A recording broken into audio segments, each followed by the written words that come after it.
Welcome back into the Lions247 Podcast. I am Tyler Donahue. He is Daniel Gallen, joining us live from Indianapolis. And we predicted a drubbing. It was a drubbing, 49-10. Number 4, Penn State pours it on the Purdue Boilermakers. Rough season out there in West Lafayette. They fall to 1-9.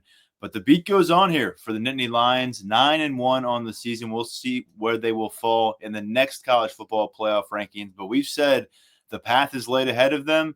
Win and you're in, and win and you are probably hosting a first-round game in Beaver Stadium that weekend before Christmas. Daniel, you're fresh out of the stadium there. You saw Penn State establish a 14-0 lead with 2 really impressive touchdown drives to open out the game, much like we saw against Washington last week. They're up 21-3 at halftime. They end up winning this thing by 39 points, and they had splash plays along the way. 3 touchdowns of 40-plus yards. 6 different players score a touchdown. 5 different players gain at least 20 yards on a catch or a run, and the results are James Franklin describing this as the best game they've played overall. People are going to have a little trouble measuring up and figuring out how that works against Purdue, but you can only play who's in front of you for those 60 minutes, and I think we got some answers on where Penn State is right now in terms of their progress towards the postseason. Definitely. I think you look at what Penn State did last week against Washington, especially on the offensive side of the ball, with how they came out, set that tone early, kind of locked in, and then you saw them do this very similar thing today against Purdue, where they came out and then that game was basically over after 4 possessions. Like, Penn State asserted itself, exerted its will, and that's what you want to see. I mean, we talked about it, where there's so much perception involved in college football, and whether you like it or not, style points do matter. And I think that when people look at the box score and they see Penn State 49 with the number 4 next to their name, and then Purdue 10 and a 1-9 record next to Purdue's name, people will be like, oh, okay, Penn State did what it needed to do. And I think that was what you were looking for just overall, beyond you wanted to see the offense do this, defense do this, special teams do this. You just wanted to see a big number on one side of the scoreboard and a little number on the other. And that's what Penn State did. We said it on the pregame podcast that we dropped on Thursday. This was the largest point spread for Penn State for a road matchup in 6 years. You had to go back to November of 2018. They were a 28.5-point favorite over Rutgers. They won by 13 that afternoon at Piscataway. It wasn't a very great performance as they were closing out that season. In this case, they easily covered a 4-touchdown spread, and that really wasn't in doubt as this one ended. Purdue was able to get on the scoreboard, working against a group of backups and freshmen on the field. We'll talk about some of what happened toward the tail end of this game, some players, one particular who really caught our attention from that freshman class. But let's begin with Tyler Warren's Heisman Trophy campaign. And I feel like we can all say it out loud now. And maybe it's been tongue-in-cheek in some corners. Maybe it's been like, well, maybe he'll put himself in that conversation. I think we're there. I mean, the way this Heisman Trophy field has kind of formed this year, or maybe failed to form at the very top of it with obvious star quarterbacks. It feels like sometimes there's years where you got 3 quarterbacks who just boat race everybody. It doesn't matter what everybody else does. He could be in the thick of this thing to be in New York City after a performance like today. I mean, we've said that a lot layly after what he did against Washington last week, the records he's been setting. But he validated the Friday email that we got from Penn State, boasting that he was the best tight end in college football. He went for 190 total yards on 11 touches against Purdue. He had a 48-yard touchdown run, taking the snap and racing with that off the left side. He had a 15-yard touchdown catch, which had a relatively strong degree of difficulty to it. And he's now got 67 catches on the season. That ranks 6th all-time for a single season, regardless of position. He already has the record for tight end. He passed Bobby Ingram, Chris Godwin, Parker Washington on the single season receptions list today, doing things we've never seen a tight end do. And I'm telling you, as someone who watched the TV broadcast, I know you had the pleasure of seeing this one from the press box, but the way that the television commentators are raving about him from channel to channel, broadcast to broadcast, he's becoming must-see TV for a lot of people because of what he does with the ball in his hands. We've said how far away he is from being a must-see TV personality. James Franklin keeps bringing up how he loves how Tyler Warren kind of puts on a media clinic for younger guys, deflecting it away from him. But the spotlight's there. It's going to stay on him. And when this team gets to the postseason, if they take care of their business, and they put those figures on the banner for that they're promoting, he's going to be one of those faces that is promoted within this game because people are falling in love with what he brings to the field. Penn State went to Warren early and often. After 2 drives, he had 6 catches for 81 yards. He was a focal point of what they were trying to do offensively, which is similar to what we've seen in past weeks, where they feed him early, and then you can really see the sort of gravitational pull that he has on that long touchdown pass to Trey Wallace. I mean, Warren had the attention of the Purdue defense. One thing too that stands out is, Andy Kotelnicki deserves a ton of credit for the job or for what has led to Warren's production. There's so much motion, so many shifts, moving him all around. I think it makes it really difficult for defenses to identify it. And even if they do go in to a play with the strategy of, okay, we're going to double Tyler Warren, they don't know where he's going to start in the formation. They don't know where he's going to end in the formation. And that's something that has really worked to his advantage. You talk about what he did with the ball in his hands today. He was really close to breaking another one of those carries. He had 3 carries for 63 yards. One of those, there was a bit of a shoestring tackle or an ankle tackle where there was all green grass in front of him. So it's a thing where every time you look, when he has the ball in his hands, somehow he's in space. He gave a lot of credit to his blockers on the touchdown run. He said that he wasn't touched, and he kind of deadpanned. That's kind of a good thing for when you have the ball in your hands. So he is just, a very tough to describe player, I guess, with what he is doing. We talked about it in that Ohio State game when he bounced that one run outside and hit the edge and went off down the sideline. I thought the touchdown run was a little similar, where he got into the second level and he was gone. I mean, this is a rare thing for a tight end to do. I do think that you really do need to appreciate what you're watching and realize the rarity of this. But yeah, I mean, Tyler Warren is a star. That's pretty much it. And the question finally got to James Franklin, where he's brought up all the other awards unprompted. The Mackey Award, the Horning Award. He circles back to those things, and I felt like he'd maybe been talking around the Heisman a little bit, but he got the question directly today from Johnny McGonigal of Penn Live. Does Tyler Warren belong in the Heisman conversation? And Franklin again took the winding turn through his answer and ended it with everything that they talk about him being the best and deserving to be recognized as it. That includes the Heisman. So we'll see. Yeah, I think it was said out loud tonight, and I don't think that that's going to be – I think that officially feels like it's going to launch this really kind of late Heisman campaign. It's not like – and James Franklin said it himself. What did he have expectations that Tyler Warren was going to have a really strong fifth-year senior season? Yes.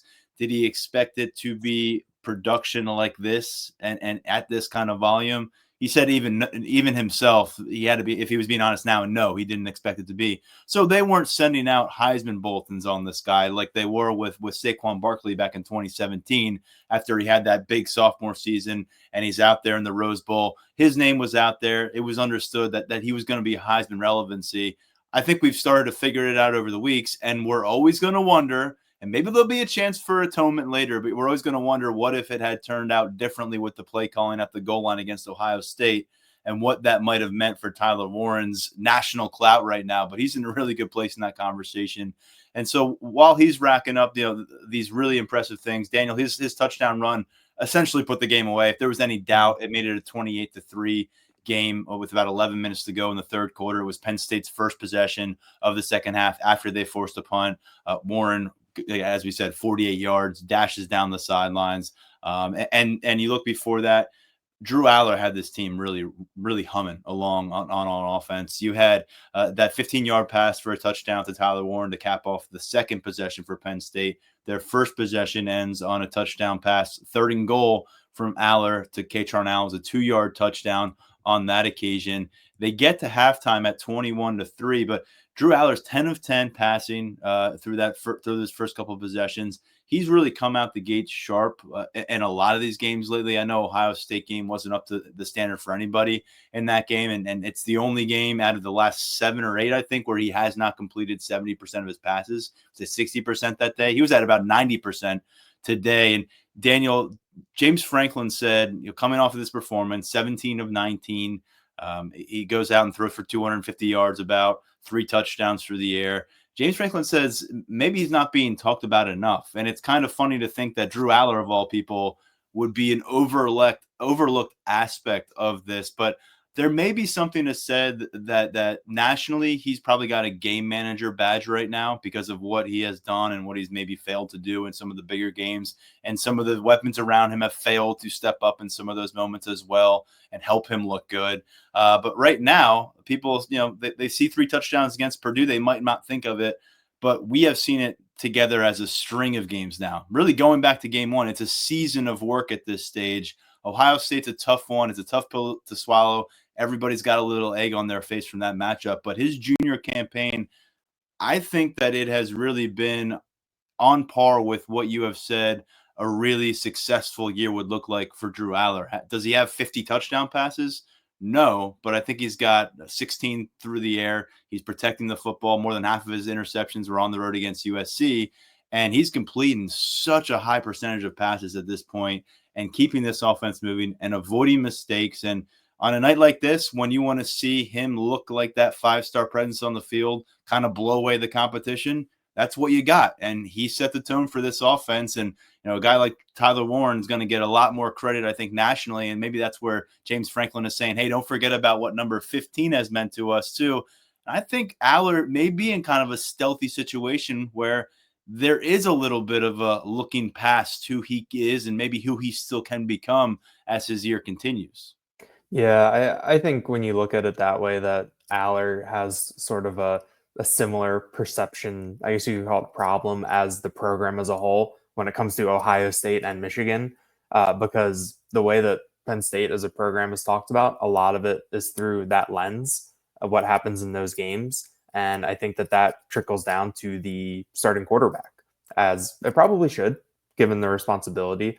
But I think that Allar has been judged nationally by what has happened in those 3 games over the past 2 years. Those big showcase opportunities that it's kind of the, oh yeah, he did this against Purdue, but he can't do it against Ohio State or Michigan or something along those lines. But, he does deserve a lot of credit, I think, for the job that he has done, the type of quarterback that he is. And I mean, being a game manager, I mean, getting that label, it's not the worst thing in the world when you're winning, every time out, for the most part. But I thought he made some good throws today.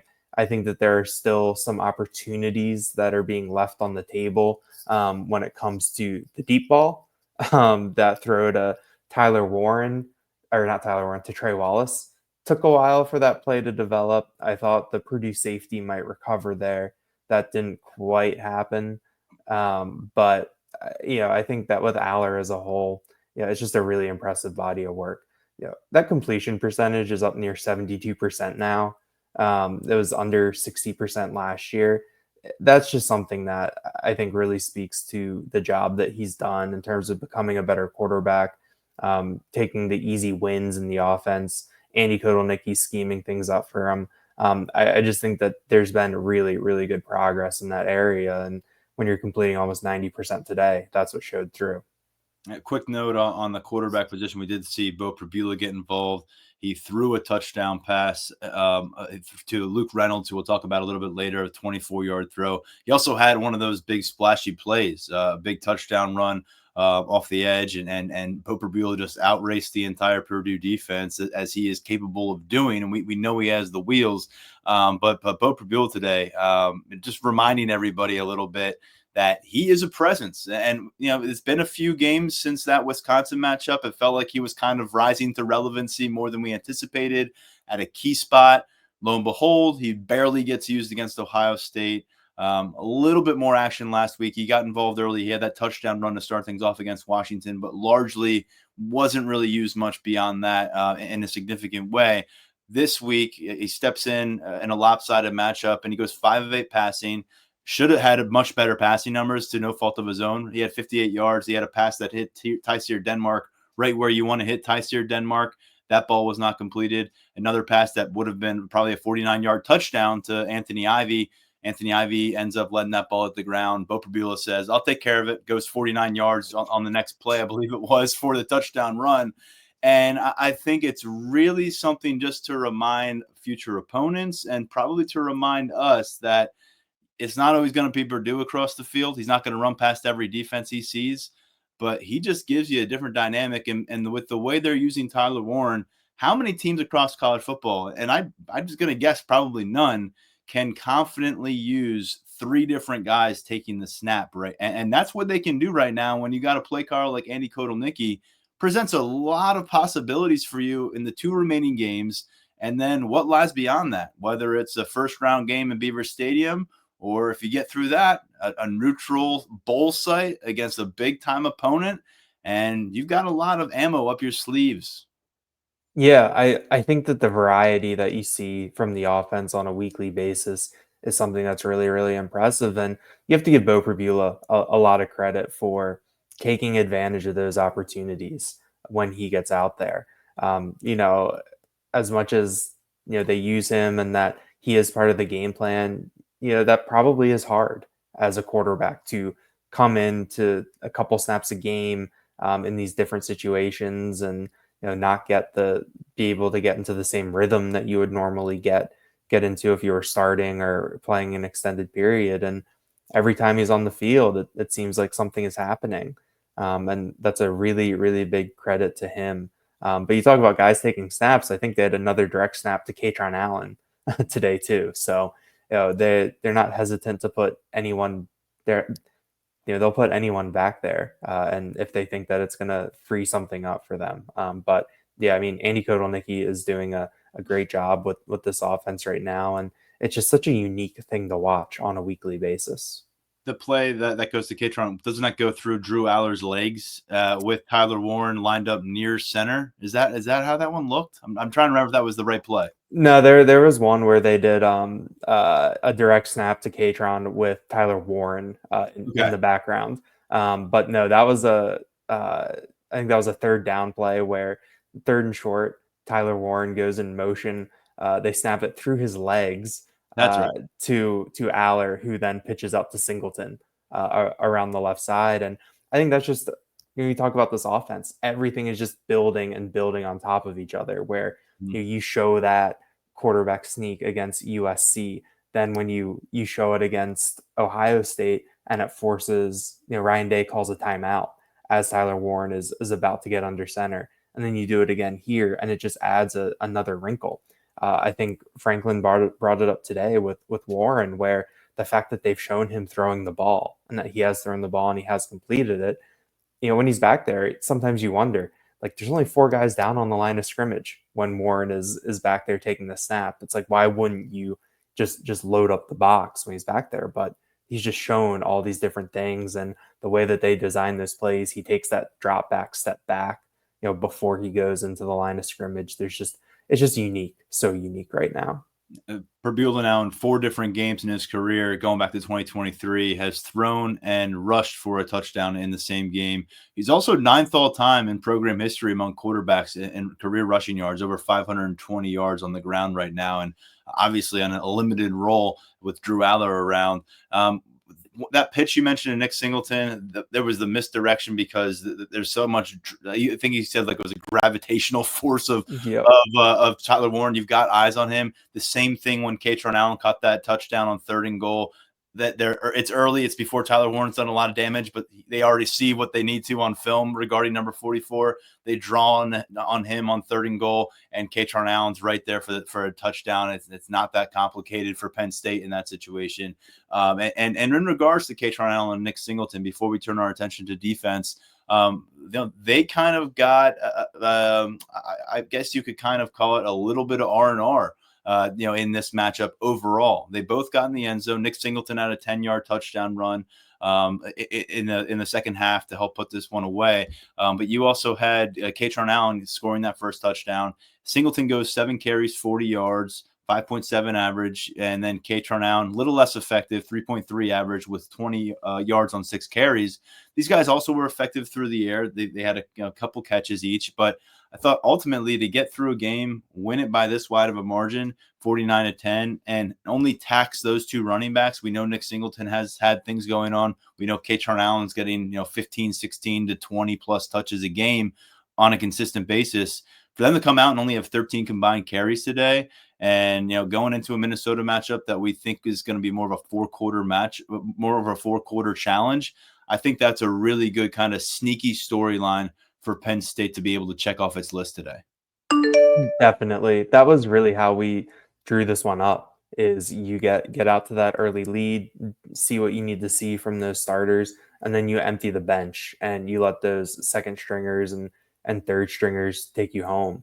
And with another road trip against a Minnesota team that isn't the best, but you think will play you tough, you think will give you a good effort. I think you need to have everyone able to click on all cylinders for that game. And so I think that Penn State did a nice job of getting to that point today where they could put Kaytron Allen and Nick Singleton on ice pretty much, and put Corey Smith in there and let Corey Smith get that run. So yeah, I think from that perspective, it was a really successful day, for Penn State. We talked so much about Nick Singleton's strong start this season. His first 4 games, he's at 80-plus rushing yards each week. That Illinois matchup, he's at about 6 yards per carry. And then he misses the UCLA game. He gets 12 carries against Wisconsin, averages 4 yards on per carry. Against Ohio State, 6 carries, 2.5 average. And you're wondering what's going on here. Last week, 7 carries, 6.4 per. Tonight, 5.7 per carry against Purdue. Only 7 carries each time, but he's been more of an effective runner the last couple of weeks on a small sample size. We'll see how it translates when he gets back into that 14, 15 carry kind of territory where he's typically been. But I think he's been pretty effective on the ground. That 10-yard, again, he had a nice pathway toward the end zone there. He didn't have to do too much damage himself. But I think there's been encouraging signs with Nick Singleton, and hopefully the ability to keep him off the field and kind of keep the wear and tear relatively light the last couple of weeks in these blowouts. That should help you going into later November into December. What should help you as well is getting Dani Dennis Sutton back. I know you spoke with him after this matchup. You got a little more intel on where he is physically, but clearly he's in a much better place than he was the last couple of weeks. He was injured at Wisconsin in late October, played fewer than 10 snaps against both Ohio State and Washington. He was a bit player. That was not the case tonight. He had 2 tackles for loss. He had a sack relatively early in this matchup to kind of re-announce himself as a presence there. And of course, opposite of Abdul Carter, who has another multi-tackle for loss game. He's been stacking them up. He's had 17.5 tackles for loss on the season. It feels like they're getting back to where they want and maybe need to be when they have some heavyweight fights down the line, because Amin Vanover and Smith Vilbert are able to kind of reslot as the 3rd and 4th fiddles, and everyone else is more of a luxury piece beyond that. And then you've got your 2 frontline haymaker kind of players off the edge. And we think Dani Dennis Sutton has shown the signs of really validating the 5-star history and a lot of his own personal belief of what he can be. Yeah, getting Dani Dennis Sutton back was really big for this defense today. You noticed it early. He had a sack on the first drive of the game, first offensive drive, and that's when you knew, okay, he was back, and it wasn't just in a bit role like it was the past couple of weeks. I think 13 total snaps, 5 against Ohio State, 8 against Washington, and that was mostly in that 3rd down package. There wasn't a lot of early down work from Dennis Sutton, but he started today. He was out there early. He was out there often.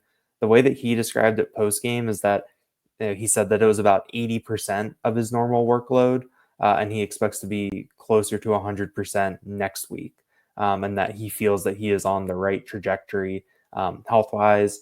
He said it was super frustrating to be dealing with the injury that he suffered at Wisconsin. He said he felt he really could have made a difference the past 2 weeks against Ohio State and Washington if he had been healthy. The way the Penn State front played against Washington last week, you could probably see it as someone, if you're on the sideline, like, oh, I could have gotten a couple sacks tonight, the way that game went. But he feels like he's, I But think, the way Ohio State closed out that game, I'd imagine that was probably the worst part for him is watching that happen, because you think about if he's involved, does that look different? And they were able to get some chunk plays off the edge, the Buckeyes. I hate to take us back to that Saturday, yeah, but I felt like maybe that was an underrated aspect of why Penn State couldn't quite get to the finish line with the win. His absence loomed pretty big, I thought, over the course of that game. definitely. He's just such a key player to have up front. And we've talked about it so much about how much one edge rusher can affect a game and really change things. So, Abdul Carter is happy that Denai Sutton is back. Denai Sutton is happy that he can be back and play opposite Abdul Carter. And I think we really saw the result of that tonight. And yes, Penn State fans like you, James Franklin believes Abdul Carter is getting held pretty frequently out there. I know Daniel's mentioned it before as well. It seems like there's several points in a game where, wow, it sure seems like he would have had a sack there if he's not being grabbed by the offensive tackle. It was pretty apparent today. They were calling it out on the TV broadcast. James Franklin not so subtly called it out himself and said he feels like there's about 3 or 4 instances where Abdul Carter could pick up a sack or draw a flag, and yet nothing happens there. But he is just such a presence. He's a vocal point for opposing offensive coordinators. You understand that at this point, kind of like how Tyler Warren is redirecting the focus of opponents. He's doing that right now. And the acceleration he showed recovering on that screen pass, just dialing in and attacking, that's different. And I really don't remember seeing something like that since the last guy who wore number 11 here, chasing down people in the open field. And he wasn't playing defensive end and getting after quarterbacks the way this kid is right now. It's really something to see and something to build upon in these next few games. Looking at some potential injuries to note, because we just broke down that you had some positive news with Denai Sutton. We should also say Keziah Izzard was back in the fold at defensive tackle. He also came away with a sack today, so nice to get him back in the mix. He missed the Washington matchup. He was listed as questionable beforehand. But some other injuries, and you can probably provide me some updates here that I don't have, because you were there in the aftermath of this, talking to players and actually observing things in post-game, Daniel. Jalen Reed exited this game. Any update there? And the same goes for Elliott Washington. I know that he went into the locker room, I believe, at one point. Yeah, nothing on Jalen Reed. I think Brendan Cam will probably be worth checking to see what we can glean from that. I was up in the press box till after the game ended, but Elliott Washington went into the locker room shortly before halftime, and then I did not see him back on the sideline in the second half. Okay. Yeah, big time player lately at cornerbacks, getting a lot of snaps as kind of the number 3 or 4 piece there. We saw more of Aldavian Collins in his absence today than we had been accustomed to seeing in the past. By the way, another big day for Zion Tracy in terms of his involvement, getting his first career start. JB Nelson, I noted that when this team was going to the locker room at halftime, he seemed to be walking on his own, chatting with Sal Wormley. Did we get eyes on him? Because he's played a lot. He's kind of been the 6th piece. He's been the next man up on the interior. He started 8 games last year. Not a guy that you want to be missing from action, but it was kind of ugly the way I think he had Khalil Dinkins and an opponent kind of collapse on behind his left knee in that area. Anything that you picked up regarding JB Nelson? Yeah, he was on the sideline, and after the game, he was out there walking around without assistance, and kind of so whatever happened was not severe enough to send him into the locker room for the rest of the game. The other one that looked a little bit more severe in the moment was Jalen Harvey, one of the many freshmen who got some work. He was in his 2nd game at the college level, one of the defensive ends that they want to start to really prepare for the future and maybe see what you can get right now, inject something into that group. But he appeared to hyperextend his knee. It didn't look pretty. He needed help getting to the sideline. So he's someone we'll be monitoring in upcoming practice sessions, I think. Defensive end spot. Him and Max Granville have been the freshmen we've talked about. We'll pick it up with some more freshman conversation and what young players maybe stood out to us when Mark Brennan joins us Monday. But one we wanted to get to is Luke Reynolds, because he was somebody who came up in postgame with James Franklin. I had mentioned him in an article I put out with our pregame notes on Friday morning among the freshmen I hope to personally see in this matchup. I figured you'd get Tyler Warren a quick hook if he could. He had to do some damage first, but Luke Reynolds, 3 catches, 53 yards. A couple of them jumped off the page a little bit. It was a pretty easy touchdown. He's going to have more difficult touchdown catches in his career, but he had a late touchdown from Bo Prabula. He's the first freshman to reach the end zone this year. I think he's the first freshman to score for Penn State in a couple seasons, actually. But there was, I think, his second catch of the game where he had to do a little bit of redirection and pluck that ball. He can do some special things, and even on the broadcast nationally, they don't quite know who he is. I don't know if they are aware that he was the number one recruit at 247 Sports in the past cycle. But people can say, oh, well, this could be the next man up. And the fact that he has that long flowing hair like Tyler Warren also helps. Yeah, I think that was just really cool to see, a freshman take advantage of his opportunity like that. He's someone that we've seen play a lot, hasn't necessarily gotten a lot of balls thrown his way. James Franklin postgame said, when you play with Tyler Warren right now, that's kind of what's going to happen to you. But Franklin also talked about that Tyler Warren is leaving a bit of a legacy in the job that he does with some of these younger players. And that is where Luke Reynolds comes along, that Luke Reynolds is going to be the one who takes everything that he sees from Warren and applies it next year when Warren is gone and the years after that. So, I think that these games, opportunities for freshmen to get in the game, Luke Reynolds took advantage with, scored one touchdown himself, made a key block on another. Very solid game for a freshman. Let's finish with this, Daniel. Penn State leaving nothing to chance today. They get to 9-1 emphatically. Oregon goes on the road to Wisconsin. They're losing going into the fourth quarter. During our podcast here, they end up coming away with a 16-13 victory. So they're still unbeaten in the Big Ten. Indiana and Ohio State will play next week. That's going to determine a lot about what happens left in the Big Ten. But Daniel, from Penn State's perspective, we haven't really talked about the Big Ten title game a lot lately. We're talking about the playoffs and hosting the game here. Chaos is happening across college football. Penn State, they took a punch to the gut, and a lot of you fans did too when they lost to Ohio State, but they still had this tunnel vision way about them. What is your big picture takeaway as we walk away from Purdue? They did what they needed to do. They're still in position. They didn't do anything to hurt their case. I think that's the number one takeaway that you have right now. Maybe we'll look into some Big Ten tiebreaker stuff for these past 2 weeks. But I think just where things stand, you look at that third week of December, hosting a game at Beaver Stadium, and you're still on track to do that. All right. Well, we'll get together again on Monday for another podcast. We'll bring Mark Brennan in on board. In the meantime, catch our coverage from those guys out in Indiana. They got a lot coming your way tonight on Saturday. We have more coming. Snap counts on Sunday. A lot out of this matchup, and we'll get ready for the next one, a trip to Minnesota for the Nittany Lions. Daniel, appreciate the perspective. You guys get home safe. Always like breaking these games down. 10 down in the regular season, only 2 more to go. Time flies, Tyler, but it's been a fun ride, and I think it'll continue into the winter a little bit. Yes. Well, thanks for joining us here on the Lions247 podcast. We'll talk to you soon. He's Daniel Gallen. I'm Tyler Donahue. We'll be back in just a couple of days.